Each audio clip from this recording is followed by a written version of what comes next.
This program is rated PG.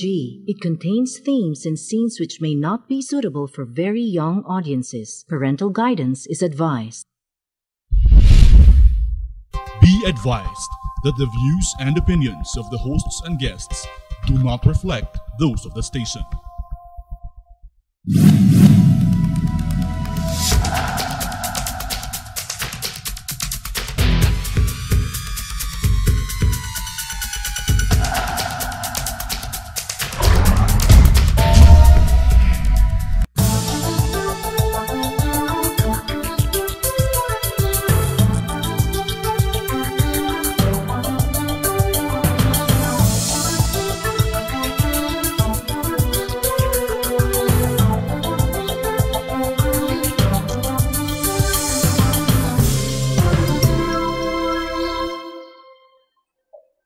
Ito po ang ating episode, pangatlo, itong buwan ng Mayo.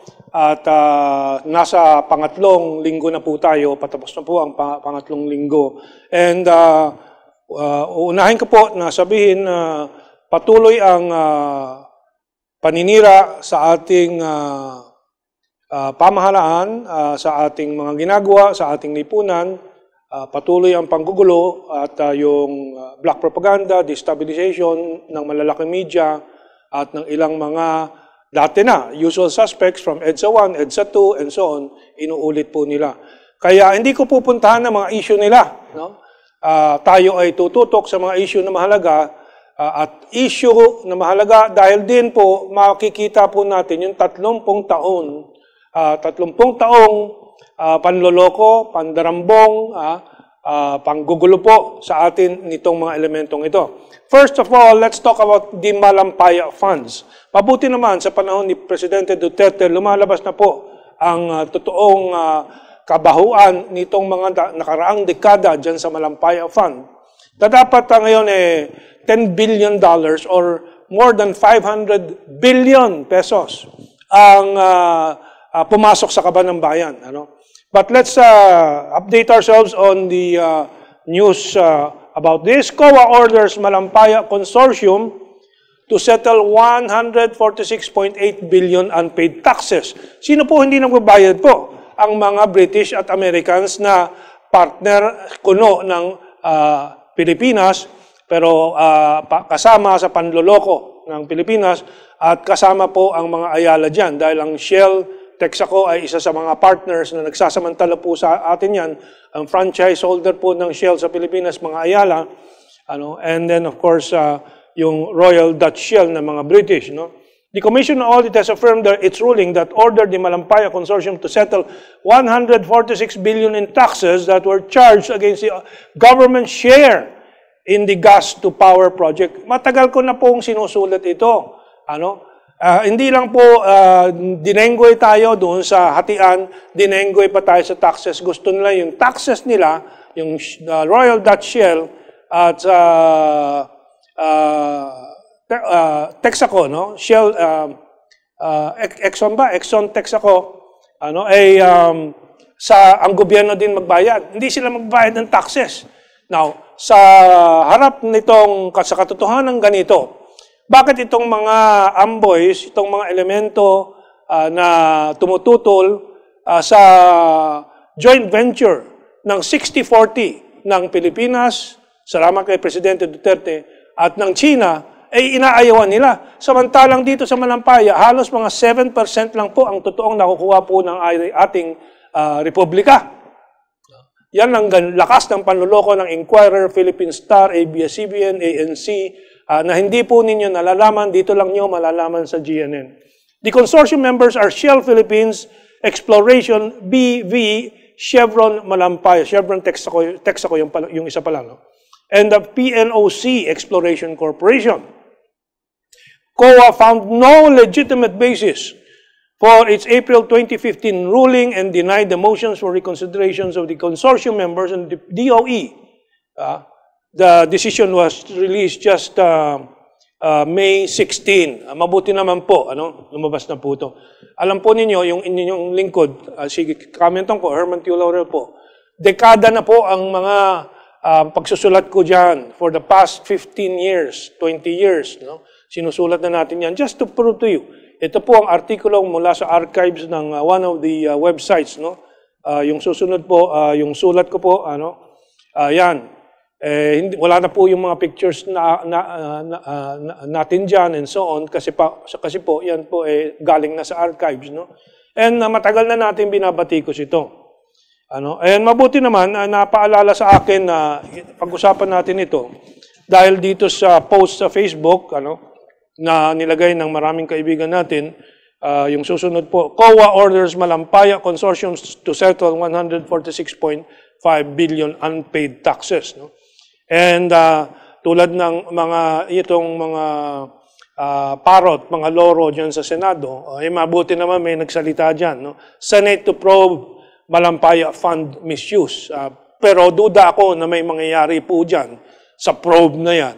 Kung hindi tayo, mga mamamayan, gising na gising dito at ating siguruhin na hindi makakalimutan. Tulad ko nga, halos 20 taong ko sinusulat yan, walang nangyayari, dahil hindi po tayo nasa Senado, at hindi po tayo mapupunta sa Senado dahil hindi tayo manloloko na mangangako, magagastos, babawi ng pork barrel at iba pa. So, direkta na po tayo nag-aapila sa ating mga kabansa. Okay. Ang COA nga ay patuloy na pumoprotesta itong mga nakaraang dekada, mga nakaraang panahon laban sa DBM na tuwing nagre-release po nitong Malampaya Fund. And you have a headline there, just a sample, na marami po yan. Over mal fund release. Naputol po, pasensya na po. I have to do this all by myself. Malversation. Ayun, malversation. Fund release, yung mga release ng Malampaya Fund. Kung anong sari-sari ang sinacharge po dyan, yung pagbibili po ng yung Alcaraz, yung Coast Guard cutter galing sa US, dyan kinuha po. Samantalang po, malinaw sa panahon pa ni Marcos, inilagay po dyan, sa executive order dyan, na ang lahat ng pondo mula sa Malampaya Fund, dahil galing sa enerhiya, ay dapat mapupunta sa energy development. Napunta po yan sa pork barrel, na-involve nga si Napoles dyan sa pag-release po ng pondo dyan, napunta sa pagbibili ng mga armas, sari-sari.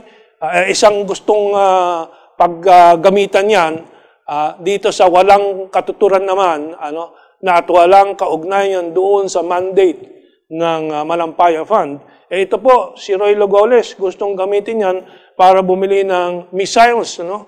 3 years ago, Congressman Roy Logoles, a former security advisor and veteran legislator, kuno, to buy as soon as possible in a government-to-government arrangement at least 50 BrahMos cruise missiles from India and aim them on China's airstrip, Fury Cross Reef. Yan ang katarantaduhan nitong amboy na to, graduate ng Annapolis.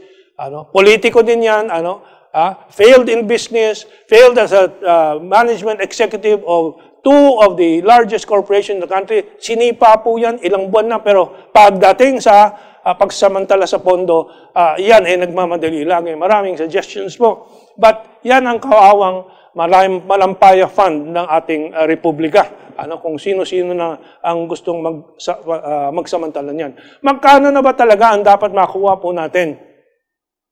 Itong mga nakaraang dekada.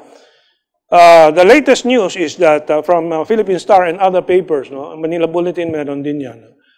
Government share from Malampaya to reach 10 billion by mid-2018. Itong taon na to.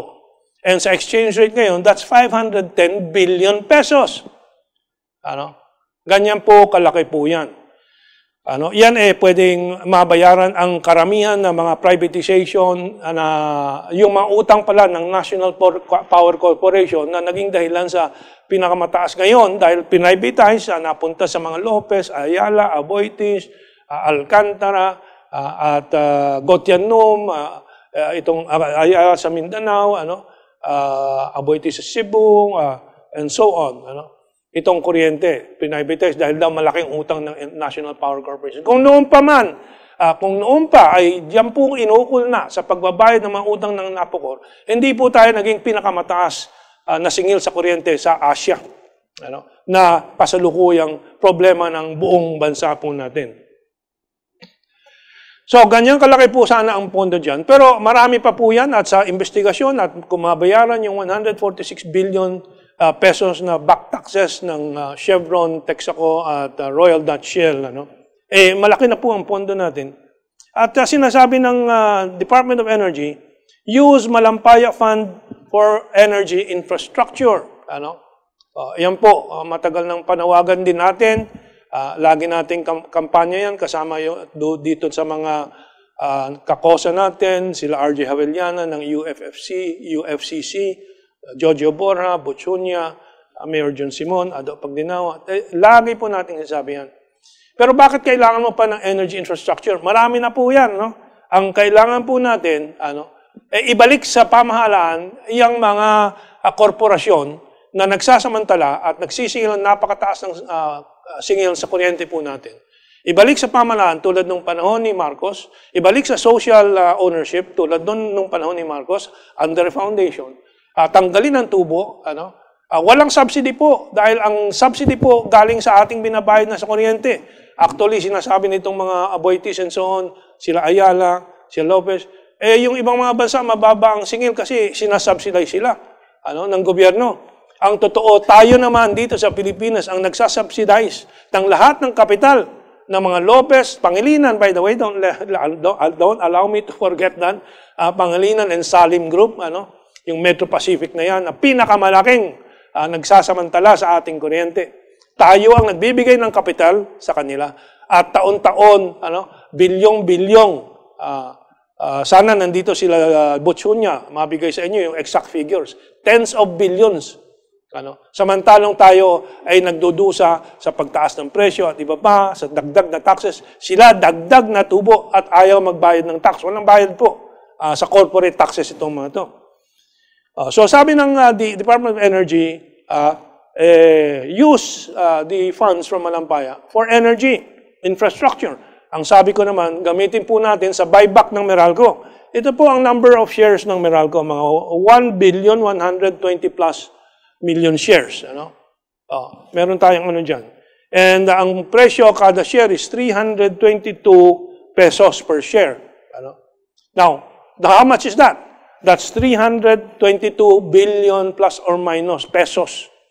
So we can easily buy back. At kung tanggalin natin po yung mga taxes, matanggal po yung mga overpricing ng MERALCO, tomorrow, mabibili na po ng gobyerno ulit yan. At maibababa na po natin ang kuryente. Pag naibaba ang kuryente, mabubuhay na po ang mga industriya, mga sari-sari store, makakapag-operate na ulit dahil yung maraming pumapatay sa maraming mga sari-sari stores, mga maliliit na negosyo, yung singil sa kuryente. So, yan po ang ating unang dapat pag-usapan po itong linggong ito. Dahil nga dito sa panawagan ng COA, na ibalik na, ibayaran na yung 146.8 billion unpaid taxes nitong Chevron, Texaco at Royal Dutch Shell at nitong mga partners nito, yung mga taxes nila sa gobyerno dyan sa 500 billion Malampaya Fund. Okay, ang susunod po, the flying voters, shades of the flying voters. Okay, tingnan natin po.